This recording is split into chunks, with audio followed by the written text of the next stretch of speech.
Mike Pendleton here with the On the Mic podcast, and we didn't even talk about this before I started the interview. I just wanted to tell everyone it has been years since I interviewed this woman, doing so many good things in her career post UFC. The one and only you all know her as Miss Jessy Jess. I know her as a world champion in Muay Thai, a badass fighter, no matter what promotion she is. The one and only Jessica Rose Clark.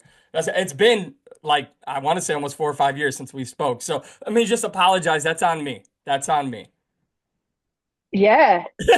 No, it's okay. It's okay.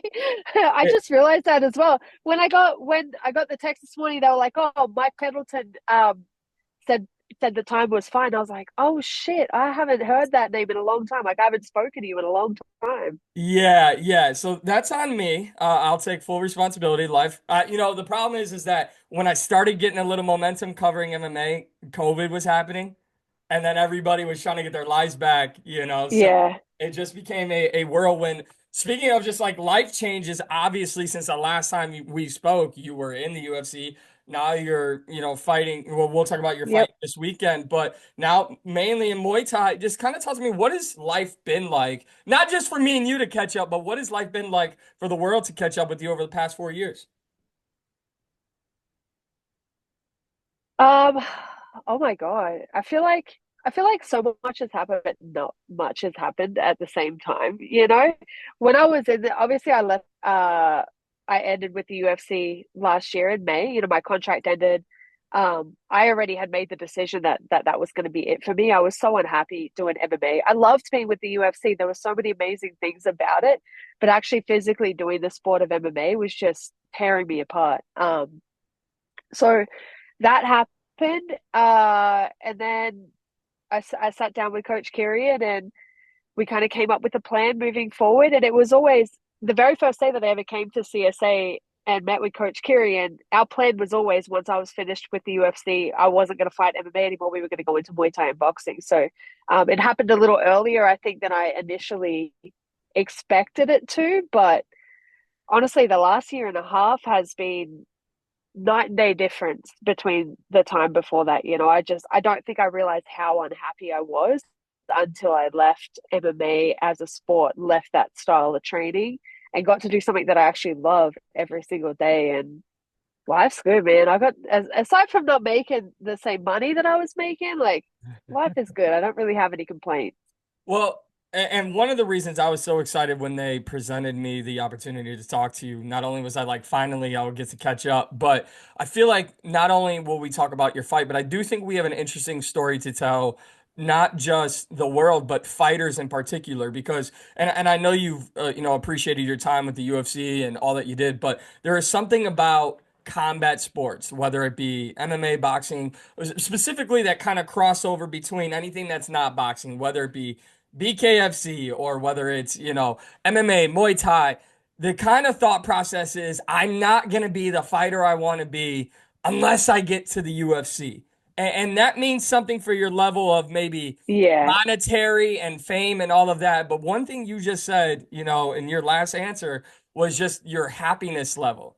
And could you just kind of talk about, like, for other fighters or people watching this, why, like, you may think one thing is going to be the end all be all for you, but chasing what makes you happy is most important. Yeah, honestly, excuse me. Before I got signed to the UFC, I was like I had that goal. We all do when we're in MMA. Before we get to that level, we're like, yeah, we're gonna get to the UFC. I want to be a world champion. Like I'm gonna do all these amazing things. And I really had this idea that once I got signed, my life would be easy. And it wasn't. And I know my story might be different to others, but as soon as I got signed, and especially because I won my first couple, and like I would, my second fight was against Paige Van Zant. My first fight was co-main event in Sydney. My second fight was against Paige Van Zant. Um, right before co-main event in St.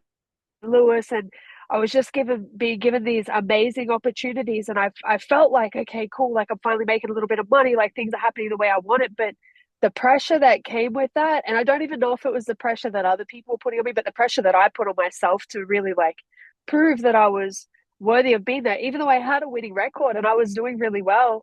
I still I'm such a perfectionist, and I had I just put such an overwhelming amount of pressure on myself that I don't feel like I was ever able to really just sit and appreciate what I was doing, you know? And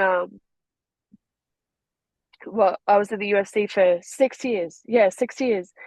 And the times that I can remember within those 6 years that I really felt happy and comfortable and like I was enjoying what I was doing are very, very few and far between, you know. And I just kept each fight, like I got that good win over Sarah Alpar, and I'd gone into that fight saying like, hey, you know, if I don't enjoy this if I don't enjoy this moment, I'm out. Like I'm done. It's my time is done with the UFC because I kind of already knew that I was over it. You know, I just didn't. I just it just didn't seem worth it to me anymore. You know, and then I got a good win, and then they offered me a good contract with the Jocelyn fight, and I won that one, and I really should have just hung it up then. And like I should have listened to my intuition and listened to my gut and been like, hey, like this is a good moment to walk away from this, you know. But I had other people in my life, not coach, but I had like management and other people who were going like, yeah, now we can make a run, now we can make a run.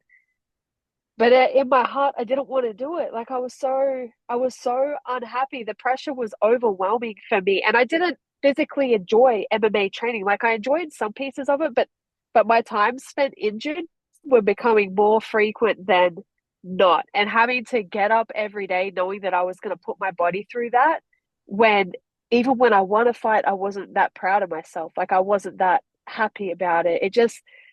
It really got to the stage where on my last contract, like when I signed the fight with Tanera, I didn't even really want to fight, but I knew I had to just so I could end my contract because that was the last one on my deal. And I was like, okay, like once I do this, win or loss, like I'm gonna be able to let this go. Um, and yeah, so I actually got an offer recently to fight MMA again, um, for like more money than I'm making in Muay Thai. I sat down with my coach I signed with Malky at first round, and I've had a lot of really good conversations with him as well. And we all just sat down and talked, and I was like, you know what, like the money would be nice, but I don't think my like well-being is worth the money. I don't think my mental health is worth the money. I don't think my emotional health is worth the money anymore, you know. And that I didn't realize how much pressure I was putting on myself and how much of a toll it was taking on me in all areas of my life. Like my personal relationships were going to shit. I don't think I was a good friend. I don't think I was a good family member because I was just so unhappy all the time. And so now, for me, like I've said a few times, oh, if the money's right, like I'll go back to MMA just to make a paycheck. And then I got that opportunity, and I was like, it really doesn't feel worth it. I'm 37 now, you know, like I got a couple of years left in me, and I'm like, I can't willingly like give up 6 months to a year of my life knowing I'm going to be so unhappy just to make a paycheck. So I don't know if that even answered your No, question. no, Sorry. honestly, it answered it perfectly because I think that's a message that can resonate with not just fighters, but with a lot of people. So let me ask you this, and then I promise we'll talk about this fight because I'm excited for you. But would it be fair to Yep. say this is the happiest you've been in your combat sports career? Oh, 100%. 100%. And it's the first time that I've really felt free and felt like myself, you know, because I get even so I was fighting kickboxing before I ever went into MMA. I kind of got pushed into MMA because it was like where the money was and it was just a natural progression. Um, and so to be able to come back to what I actually loved, like I started in kickboxing because I loved it. And now I'm excited to go to training every day. And there was a decade of my life where that wasn't the case, you know? Um, yeah, man, like things are just so much better. Things are so much better. It's nice to be in the sport for so long. Like I've been doing this, I started when I was 21, so I've been doing this for 16 years. So it's nice to be in something for 16 years and feel like a student again and feel that joy that you have at the beginning of any career where you're excited and there's like potential and you have goals and it's not just a grind all the time. Like now even the grind, I'm about to go and do conditioning. I'll fight in 3 days. I'm about to go and do my last conditioning session. I'm still excited to do that, even if it sucks, you know? So my follow-up to that would be, what would you tell the younger version of yourself before you, if you could talk to yourself before your UFC debut, you go back right now, what would you tell her? Um, well, I wouldn't change anything, that's for sure. But I think I would tell, how old was I? 29 when I got signed. I think I would tell 29-year-old Jessy to appreciate it a little more and maybe be a little more present. Because I definitely was always just thinking about what's next, what's next, what's next. And I never really stopped and just appreciated how much I'd accomplished and where I'd come from to where I got to. So I think that would be my biggest thing is just like a reminder to stop and take a look around and express some gratitude instead of always just working, working, working, working. I think that's a beautiful message. I think that's a spot on message. And even though we haven't talked in years, this is exactly why I've always loved talking to you because I think our conversation is just so authentic and real that I think it can resonate not just with, you know, fighters, but with just everyday people. December 14th, live from the Texas Arena in San Jose, California, you are back inside another Muay Thai fight, taking on Mariana Ramirez. Talk to me about this fight. Just how excited are you? I'm so excited. It's funny. It's so funny because fighting for Scott Coker is something I never thought that I would get to experience, but it really was something that was on my like list of things I wanted to accomplish, because he's a I was gonna say grandfather, but he's not that old. But he's like the OG within MMA, especially with running MMA promotions. Yeah, I don't want to sorry, Scott, if you watch this, I don't think he was the grandfather, but Maybe um Godfather. he's yeah, Godfather. That's the way better one. He's the original here in the US, especially, and so to be able, he's the man who gave women the ability to do what we do here in the US. Like he gave a platform when there wasn't really any other space for us. And so to be able to fight for him has been so amazing. Not only I was co-main event for the first one, I'm the fight right before co-main event for this one.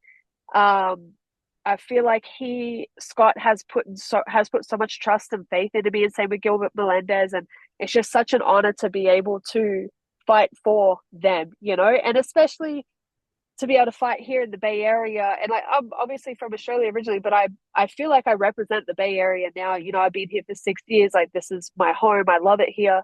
And so to be able to represent my adopted home in my adopted home is such a beautiful thing.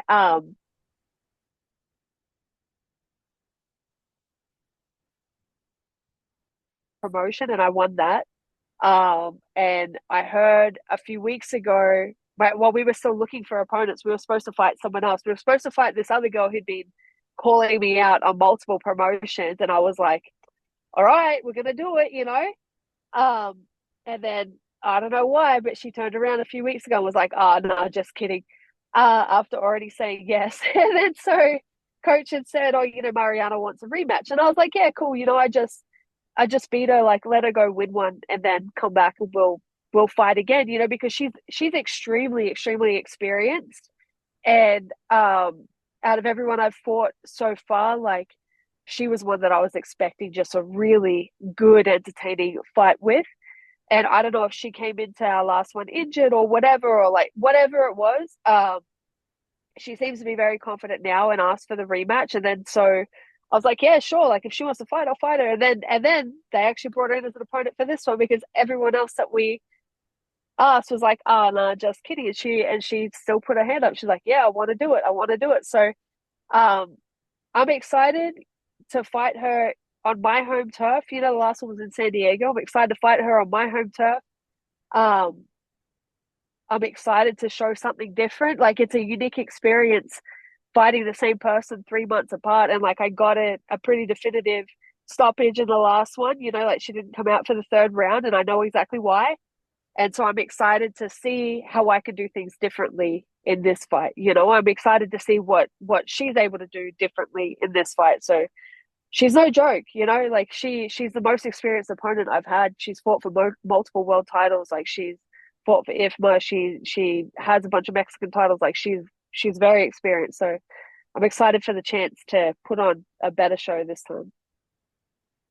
I don't know if stress relieving is the right word, but how, I guess, and it's definitely not relaxing because it's a combat sport, right? But when you see, you've talked about Gilbert Melendez, you talked about Scott Coker, and this is in San Jose, right? All those factors, whether it be just about yourself or just about the fight game in general, how amazing is it? Maybe that's the best word to see guys who are so invested and have given their life to the sport put in all this energy. And I don't even want to call it a regional promotion, right? But it's Yeah. obviously just not Bellator or PFL or the UFC, but they have big names attached to them. So these guys and everyone behind the scenes are attaching their names to an event, to a promotion. How meaningful is that for you?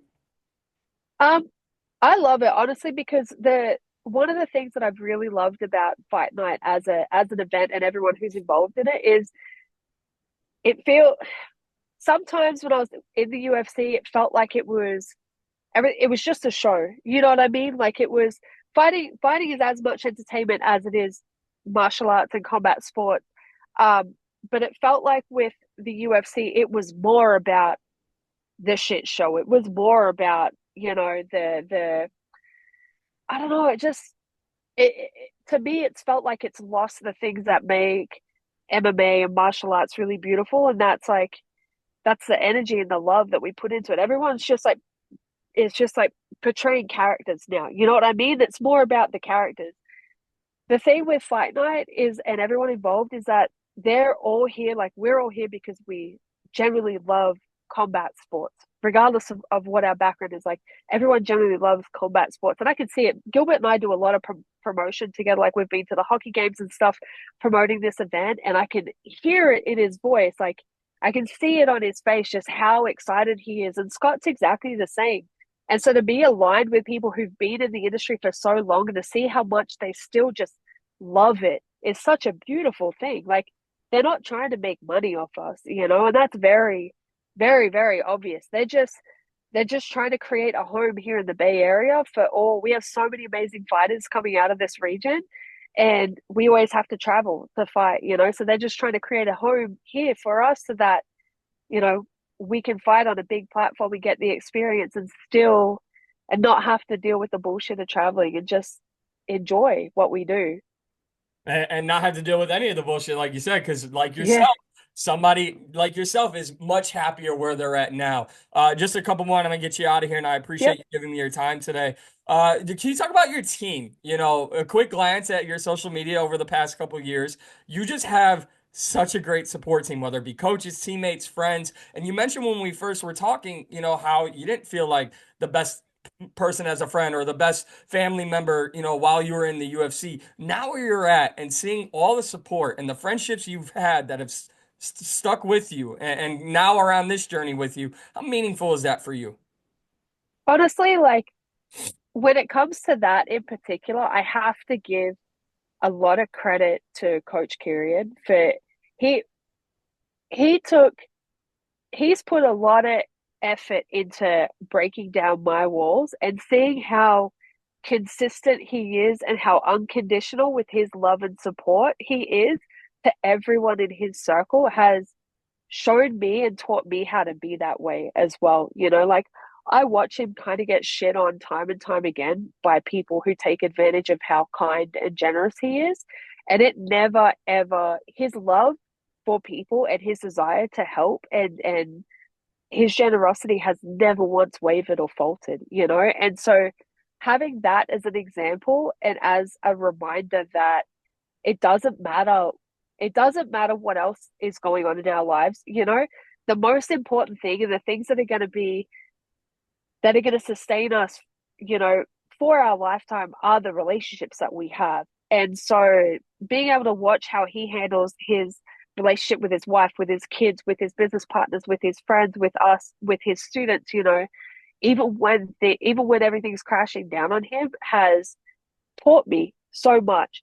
On top of that, like I also have a core group of four very amazing women who just love me for who I am, regardless of what I'm doing, like regardless of being in the UFC, being on ESPN, doing stuff on TV, regardless of that, like they love me. And it's taken the better part of a decade for me to really realize that. But that in itself has been so free, and just watching how they love me and how they support me has taught me how to love and support them as well, you know? So I'd be nothing if it wasn't for the people in my life that provide a good example of how to be a good friend and a good, you know, how to be a good person in someone's life regardless of what's going on. Well, I think I've always thought very highly of you, and having this Oh. conversation, it kind of increases that even more. You, like I said, for whatever, however long it's been, and to just see you feel so free and just hear like the passion and compassion in your voice, like it's amazing. So let's end on this. December 14th, San Jose, California. What do you want the fans to know, expect? Lay it all out there for the world. Honestly, the whole card is going to be a banger. Like it is gonna. There's a lot of big names. There's people from Bellator. There's Muay Thai world champions. There's amateur Muay Thai world champions. There's amateur MMA champions. On like it's a. I know the Diaz brothers are going to be there. Rampage Jackson is going to be there. It's run by Gilbert Melendez. Like there's going to be a lot of names in the crowd as well. And the first one didn't disappoint, and I think the second one's going to be even better. So December 14th, this Saturday, San Jose, California.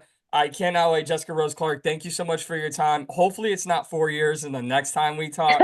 Uh, and I mean this, not even just from an interview purpose, just person to person. I'm so happy for you to see just thank how you. happy you are, just to see someone, and thank you for being so open and honest about your story, because I do think, especially in combat sports, that it's always I've got to be here before I can do anything in my life. And I Yeah, think a great message for people is just get to where a place you're happy. Um, yeah, and like I said, I think the last time we talked was right around COVID, or maybe even before COVID. And to see how the world has changed, and then to see how your career and your life has changed, it's remarkable. So I cannot wait. December 14th, like I said, live from San Jose, California. It's the Fight Night Series. Jessica Rose Clark, thank you so much. thank you. Thank you so much. Yep.